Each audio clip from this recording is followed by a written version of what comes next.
So I wanted to go through the agenda real quick. We're going to go through some business challenges of what is policy management, why you should care, what's the true cost of policy management, things like that. We'll jump over to the policy management portal solution that Tallan provides, and we'll discuss the features of the solution that we offer. We'll also talk through some of the deployment strategies in terms of what are some best practices to kind of roll a system like this out in your organization. And then we'll end with a demo / screenshots of the various features and functionality in the solution, and we'll wrap it up with Q&A at the end. So just to put a face to the voice, this is me on my better days. I am the practice director for portals and collaboration at Tallan, and what that really means is I'm responsible for delivering projects, whether they're related to intranet, extranet, or partner portals for our clients. I also work with architects in my organization to deliver roadmaps and portal strategies, as well as enterprise business solutions. And one of the enterprise business solutions that we're going to be talking about today is policy and procedure management. This is the second part to the webcast series. The first part was on contract management, and you can contact us if you did not attend that session. You can contact us for a recording, and Nicole or I would be more than happy to provide you with details on that. So why bother? So the true cost of policy management, why should you even worry about a system or an electronic storage system for your policies and procedures? If you step back and think about it, what does policies and procedures really mean? It could mean a variety of things for an organization, but at a high level, it's really a system to manage both internal rules, regulations, and guidelines that an organization needs to implement to run like a well-oiled machine. But also it means from an external perspective that an organization that is governed by local, state, and federal laws and compliance requirements to be able to rapidly adapt to changes to those rules and policies. So it has both an internal aspect to it as well as an external control of how you respond to that. And in addition to that, one of the biggest, I guess, benefits to getting a handle of how you drive policy management in your organization is around disaster recovery. What happens when a disaster strikes in your organization? Do you have someone who knows the steps that should follow to get your organization back online? And if you look at an interesting statistic, about 40 to 60% of all small businesses fail to restart their business due to poor DR planning. And that is directly because they either lack the details of policies and standard operating procedures in their organization to handle major disasters, or they don't have anyone responsible or anyone knowledgeable enough to follow those policies and procedures, even if they have those policies and procedures. So it's highly imperative on an organization to look at how they manage it, how they manage their policies and procedures, and how they track and also react to changes to those policies and procedures. The total estimated spend, for instance, in 2014, just to give you an idea of the amount of money that's spent just tracking policies and keeping on top of it, is in the U.S. In 2014, the total spend was upwards of $100 billion. And you can well imagine the cost to an organization if they don't react to some of the changes happening in the industry. For instance, in healthcare itself, with the advent of the Affordable Care Act, a lot of companies have had to adapt to the changes that are rolling out year after year because of the federal policy being passed. So overall, just to kind of set the stage, it is actually important for your organization to think about it and see where you guys are currently and how your current process works. So maybe you use emails today to send policies back and forth or to notify other employees that, there's a change in policy and they need to keep themselves updated. And mostly the documents are sent through email attachments, right? So there's no way to really track, if a current policy in your inbox is the accurate one. Or, in some instances, policies might just be sitting on somebody's desktop. Maybe you've gone a step further and moved all those policy documents from the emails to network shares, and you only, share links, but they're still in network shares, and there's no real intelligence to those documents. In order to find them, you still need to know where they are stored and how they're stored. So you need to know the structure of those documents. And we'll see in our demo how you can kind of alleviate yourself from those issues of, trying to find things in emails and trying to figure out what's the latest version of a policy or a procedure. The other actually more serious problem is, due to a lack of a tool or adoption across the organization, a consistent tool across the organization, a lot of users or who create these policies and procedures have started using either Dropbox or Google Docs against, not that there's anything wrong with Dropbox or Google Docs, but it might not be in compliance with the security policies of the organization. So that is actually a serious problem as well. And then, there are other collateral that's developed across along the way as you're working on your policies and procedures. So these are things that come out of meetings or hallway discussions, the water cooler discussions, and there's no way for organizations to kind of manage all that content in one central location so as to build a knowledge base where people can find the policies and procedures they need to find and keep updated with the latest and greatest. If you don't believe me, there's an interesting statistic here that only 9% of employees in a recent survey indicated that they actually understood what the policies in their organization were intended to accomplish.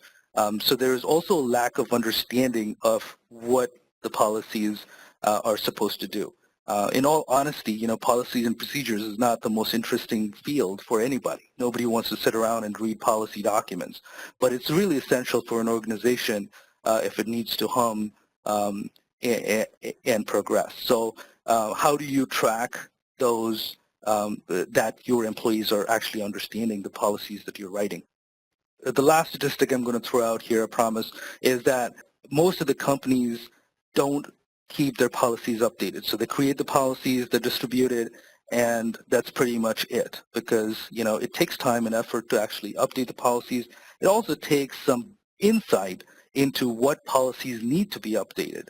So there, if you lack a system that notifies you that, hey, by the way, this policy is coming up for renewal, or it's going to expire on so-and-so date, it needs to be updated, it's very hard to keep up with thousands and thousands of documents and know which policies need to be updated and which don't.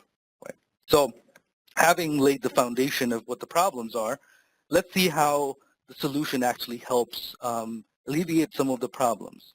I do want to put one thing out as a tool, and it's not going to solve all your problems. It is there to kind of help you along the way to get to a more mature state and to help you become more self-reliant.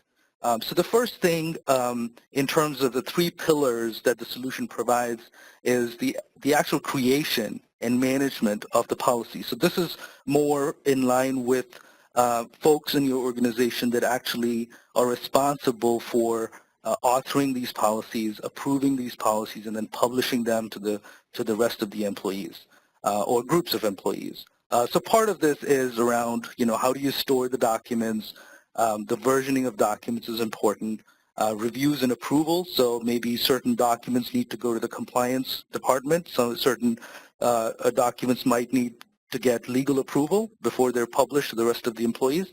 Some might need executive management approval. So there are all sorts of permutations and combinations here in terms of how your policy gets reviewed and approved. And it also depends upon how the organization uh, looks at their the processes in the organization in terms of the approval of these policies before they're published to the rest of the employees. One of the big areas here is to be able to categorize your documents. And you might have heard the term taxonomy thrown around, but the bottom line is that you need to be able to categorize your documents easily so that when somebody goes to actually look for them, they can find them using terms that are prevalent in your organization, that they're used to from a business perspective. So that's the first pillar of the solution. The second is about distribution of these policies. So that's fine. You've created the policies, you're storing them, and there's one true version of the document that you want to publish to everybody. But the second thing really that is important is how do you get it out to your employees? And this is where the power of a platform like SharePoint comes to bear around, setting up reminders, setting up notification schedules so that, there are certain policies that need to go out every year. There are certain policies that need to go out quarterly, for instance, or at a different time schedule. So what the distribution module of the solution provides is a way for authors to set up or owners of the policies to set up the notification schedules for their policies, allow users to be notified that they need to look and review a policy document or multiple policies for that matter of fact, and for the end users, the employees or the consumers of your policies to be able to search for these policies easily. I also mentioned something around expiration. So we also track the dates on a policy. For instance, the effective date that the policy starts, and we also track the date that the policy is going to expire, and then we send out reminders and automatic expiration notifications to the owner of the policy to be able to act on that. The third and the final pillar really that makes it cohesive and complete solution is around training and acknowledgement. So there's two pieces here. It's good if the policy management software that you're using allows users to go in and review a document and say, all right, I've read it and I acknowledge that I've received a notification. That's great.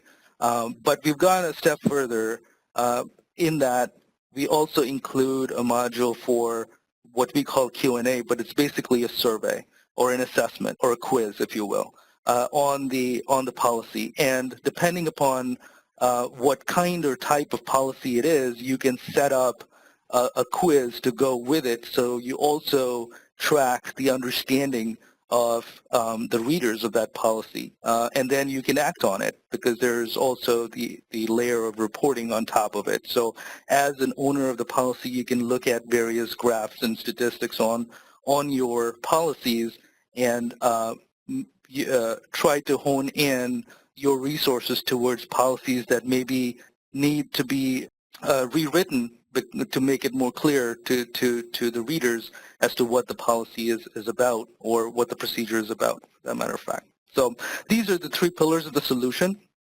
And to kind of dive a little bit deeper before we go into a demo and I walk you through the solution components. So there are two separate portals that are part of the solution. One is for the policy owners, and so this is where your regulators or compliance members or legal staff, HR, IT, and other managers would go in and manage their policies. So this is where you would store documents, you would define the metadata and the properties for those policies and procedures. This is where the workflow starts. So there's actually an automated approval workflow that goes with the document storage. So as soon as you upload a document, you can send it out for review to your managers or to other departments. And part of this is actually the approval and publishing tasks. So tasks get assigned to individual users so they can keep track of what is needed from them in order to get a policy published. The notification scheduling, like I mentioned, the policy owners have control over how their policies, how users need to be notified of updates to their policies, or when a new policy gets created, how should others in your organization get notified. So that's part of that. The Q&A settings module, which is a separate module from the portal, but actually works together with it.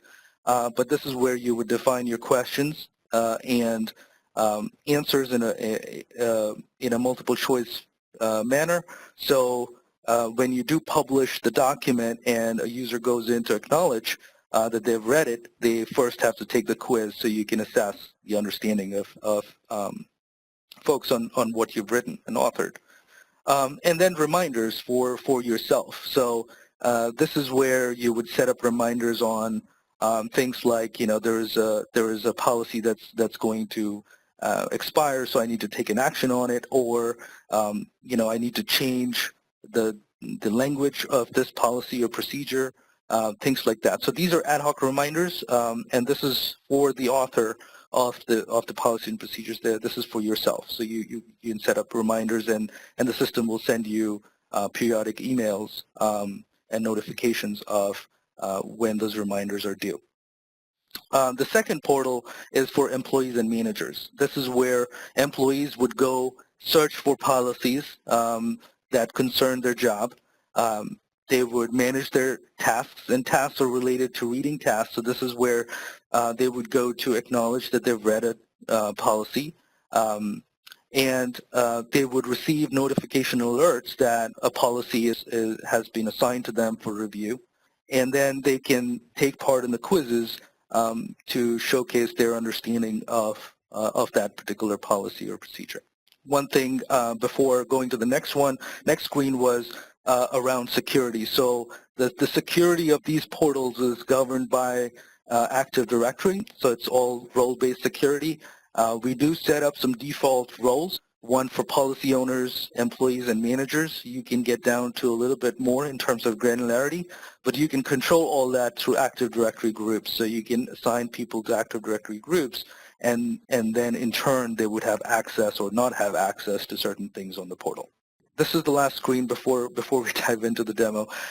So where do you begin? And this is around the deployment strategy. So I think I have one more slide here. But the first recommendation I would have for you is start small. Don't try to solve all the problems at once with a new tool, whether it's the tool that I coded or not. And also that there are no technical solutions to management problems. There are management solutions to technical problems, but really no single tool is going to solve all problems for you. And the third one is build versus buy. This is a debate that happens all the time in organizations, whether they should build a custom solution or buy a commercial off-the-shelf solution. My only advice here is that, or recommendation is that, use a tool that will work for your situation, and start small, and then you can grow into it, rather than an all or nothing proposition where you get everything and you don't know what to do with it. So actually it gets in your way rather than helps you, get better at what you need to get better at. So in terms of a rollout approach, this is not for everybody, but it kind of works across the board, and different organizations will probably fit in different areas. But as an overall strategy of, and taking the whole concept of starting small, the first step that you really need to do is take an inventory of all your policies and procedures, where they're stored, and how you're distributing them right now, and if some of them need to be updated or what. So once you have that inventory of your policies and procedures, the next thing is to apply some kind of an information architecture, and this is where you apply certain properties or categories or categorize your policies. Some organizations already have those categories, so what we can do is actually take that and import it into the system, and you have your initial repository of policies and procedures loaded into the system. So this is where you can take advantage of, sending out those acknowledgments to people who need to know about certain policies and procedures,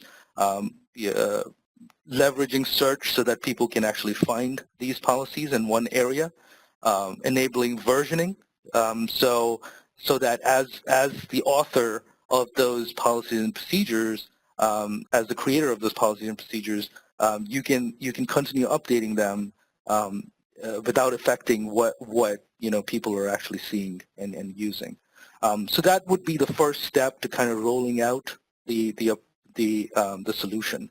And one of the three modules will work for you in order to accomplish this, and that's the third module of notification and acknowledgement.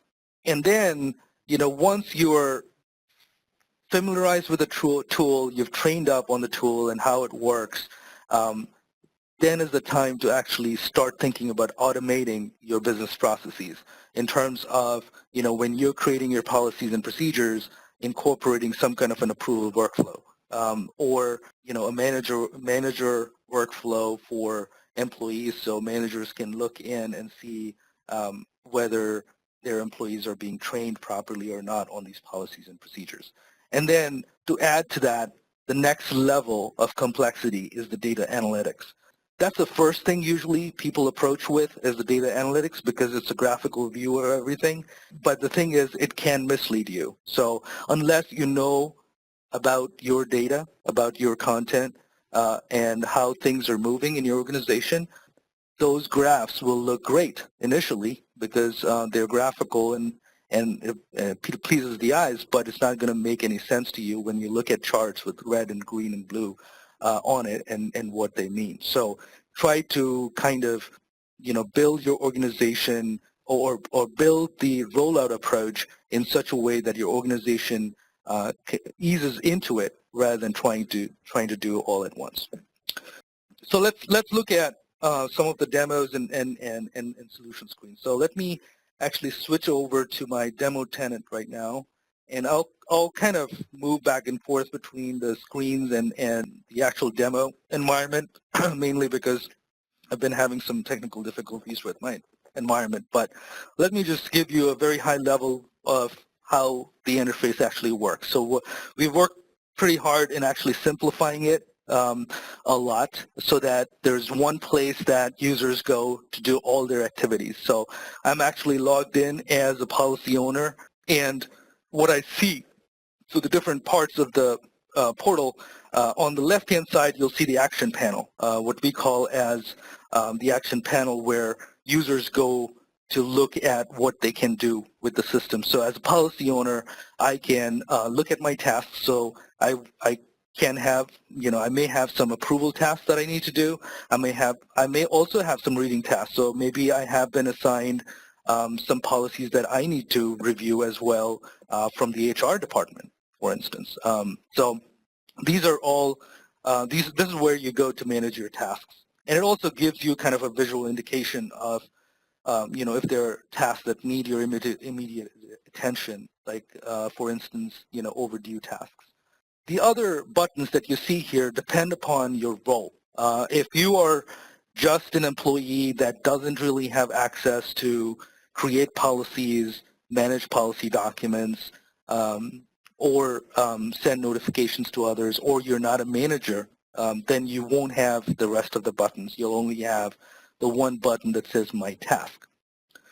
Moving down further, you have the browse feature, which actually allows you to search by categories. So think about this as a dynamic categorization of your business. In this case, I just have as an example, I have three main categories: human resources, information technology, and accounting. And I'll expand these as well to show you that these are actually hierarchical. So you can actually build out your categorization of your policies based on how you guys think of your policies and procedures, right? And so This is the way you'll start actually finding content or finding or searching for policies and procedures in your organization. The ones that you see in bold are the ones that actually have content in them.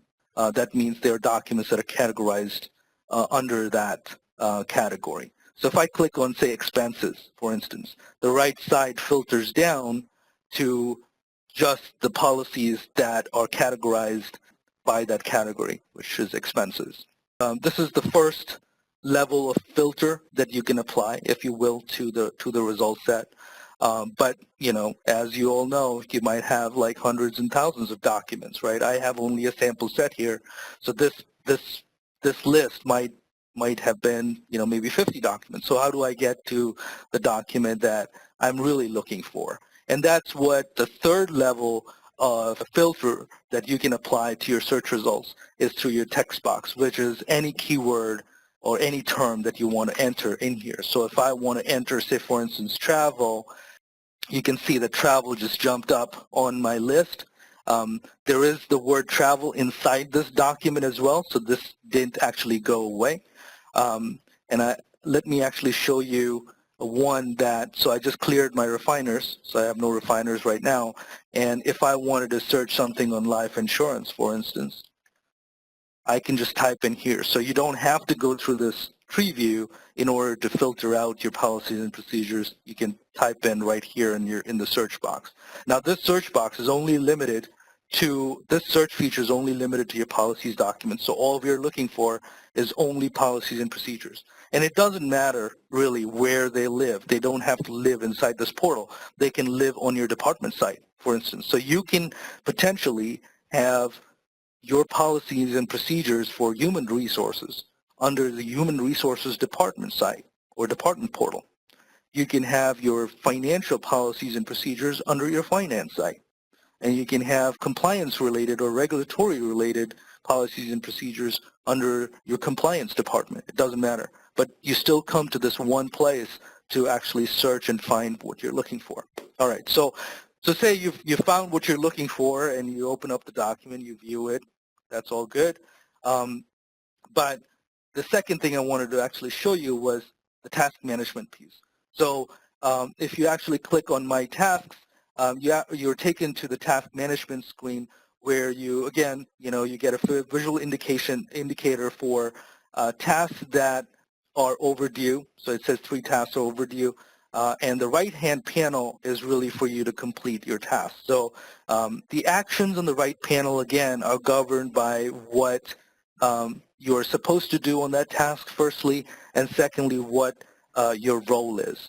So in this case, all this task needs me to do is acknowledge that I've received this policy document and I've viewed it and I've completed it. So as I move down this list, I can go through my task list and complete it. So I can go in here, I can say, yeah, get it, and check the box that I understand the policy and I agree with it and complete the task.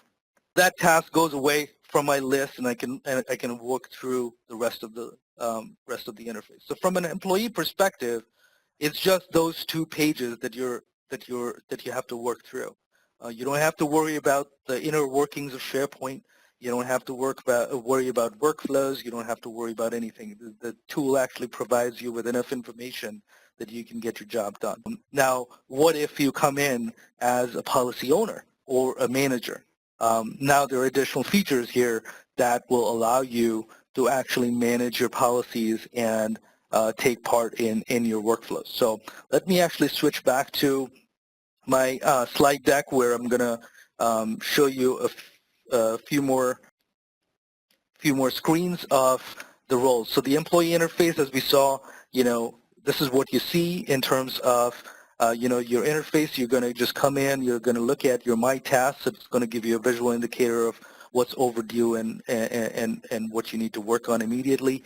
The Browse offers you the ability to view policies and procedures by category. And finally, you can use the search up top to actually filter down the results so you can work with documents that you're really interested in and not the whole subset of documents.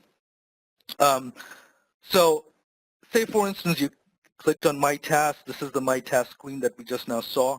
One of the features that I didn't show you on the last screen was the Take Quiz feature. So if you have that component enabled in your environment and you have the policy actually created in such a way that you have a quiz associated with it, the user can actually click on the quiz and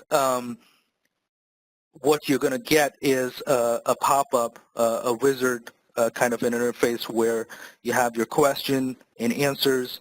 You click on the answers and click next, and actually the score is sent out to the owner of the policy document. And we'll look at that interface in a little bit in terms of what that interface looks like when an owner goes in to review how somebody has actually fared on a quiz. So the quiz itself, you can define your questions in any format you want.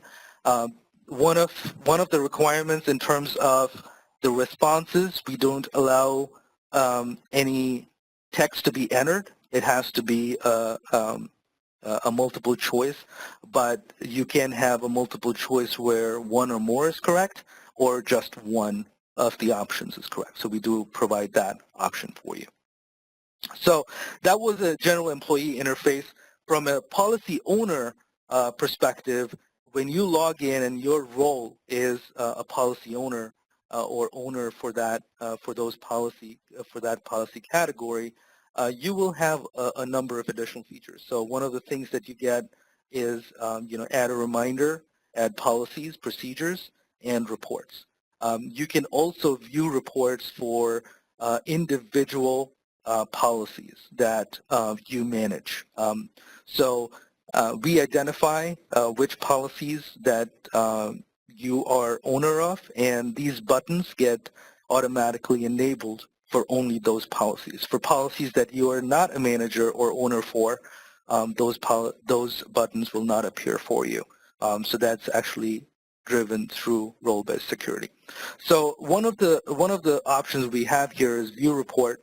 And the other option is unpublish. So we'll look at the view report, but the unpublish is, say for instance, you created a document and published it for general consumption, and then you realized, well, there was some language in the policy that you didn't really want to be there, so you wanted to kind of redact it and make it inaccessible for the time being to the other employees. So that's when you would click on unpublish, and that actually takes the policy out of circulation until you're ready again to publish it. So let's look at the Add Policy screen, and this is actually the form that you will get in order to add a policy document. So you upload a document, and let's actually look at some of the attributes that you need to define. The summary is optional, but it actually gives the users a pretty good indication of what, or a summary of what the policy is about. And at a quick glance, they can learn about at least the high-level overview of that policy. The policy category is actually a required field where you have to categorize your policy into one category. Right now, we only allow one category for the policy, not multiple categories. And the initial date. So the initial date is actually the date that the policy goes into effect. So this is the date when you want your policy to become a published policy. And then there are some other properties that you can control in terms of notifications, like for instance the due period gives you the ability to define when, how long before the effective date that you want the first notification for this policy to go out for the rest of the employees. The other controls that you have in terms of how you communicate your policy procedure out is the group, which is your notification group. So you can say all employees, or so notify all employees, or notify certain groups of employees, so that is actually governed by Active Directory again. And then the schedule is, how often do you want to notify employees to keep up with the policy? So you can choose yearly, monthly, quarterly, or weekly schedules. And then the notification template is where you define how your email is going to look in terms of, the notification that goes out to the users. We have 15 minutes. I'm going to quickly show you on the in the portal what all those lists and libraries actually look like. So this is actually the underlying list that stores all the documents. You can see there's a policy status depending upon where in the workflow your policy is. It can be in a draft state, it can be a published state, or maybe under review by compliance or legal, or under executive review. You have the policy categories. You also have the employees. So you can have this particular policy going out to all the employees. So all employees in your organization will get notified of this policy change or update or creation of this policy. Whereas this policy, for instance, the bonus plan terms and conditions is only for management. So this is only going to go to the management folks or management group and so on.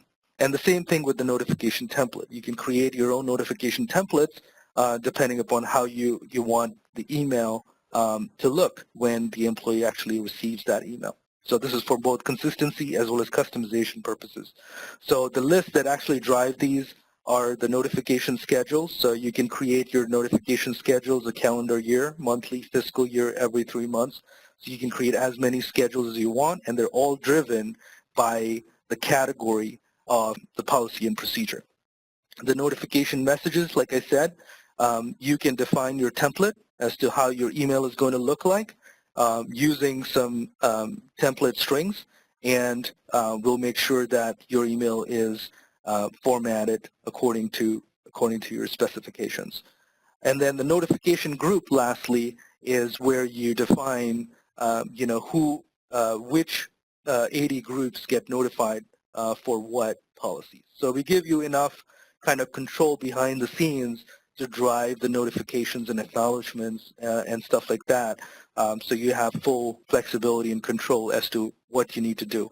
We do have, when we do a deployment of the solution, we create a default set for all these things so that you don't have to do anything from day one. You can use it as is, but more often than not, organizations will customize one or more of these elements.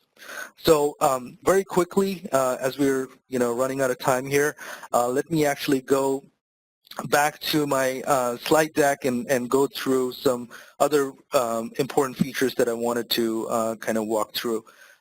So one of the things in the approval workflow, like you can see, the interface remains the same. It's just adding and removing certain elements in terms of what you have access to and things like that. So the task list might also have things that need your approval. If it's an approval task, you will get a form like this where you get the option to reject. You can put your reasons in the comment box. You get the option to approve or to reassign the task to somebody else. So you've got 3 options there. And then, looking at the view report, if you want to look at the responses that users have given to your quiz, you can look at it from an overall perspective of, how everybody did performed on the questionnaire. But you can also drill down to each question, so you can get down to the level of each question and see how many people got right or wrong, so that maybe there's a problem with the question, the interpretation of the question, or there's a problem relating to the policy language that's related to that question. So it could be multiple things, but it gives you the insight that you need to take further action. So there is one more interface. There's the director interface, and this is where you can have some oversight in terms of your team. So if you do have direct reports, you will have an additional button on your interface called My Team, and if you click on that My Team, you actually get another view into the tasks that are overdue for your employees. So as you can see here, there are 4 employees that have overdue tasks, and there are 2 employees that are under this manager who have completed their tasks or who don't have any tasks assigned to them. But you can, at a quick glance, look at the tasks that are overdue.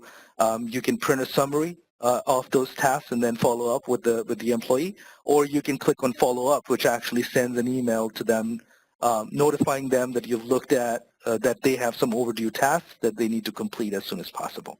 So these are really the 3 modules that are part of our solution, and we feel that it kind of covers all the important aspects of policy and procedure management for your organization.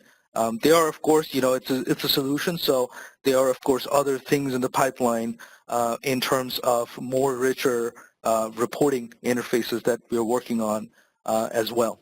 But just to summarize, the solution is actually built on years of experience that we've had on SharePoint and products similar to SharePoint. And the idea here is to use a lot of that expertise that we've built over the years to provide our clients with components that they can use to build best-of-breed digital workplaces for their employees. We talked about policies and procedures in this webinar. We talked about contract management in the previous one. We also, specialize in records management. This is where you define how, records are created in your organization. What is a record? And how do you manage archiving and record removal? And also project management. So those are the 4 key enterprise business solutions that we provide as accelerators. So they're not turnkey solutions in the sense that we don't just deploy, fire and forget kind of thing. We actually work with our clients to roll out the taxonomy, the information architecture. We create a strategy for our clients to roll the solution out in their organization based on their comfort level. And then we provide support after the fact.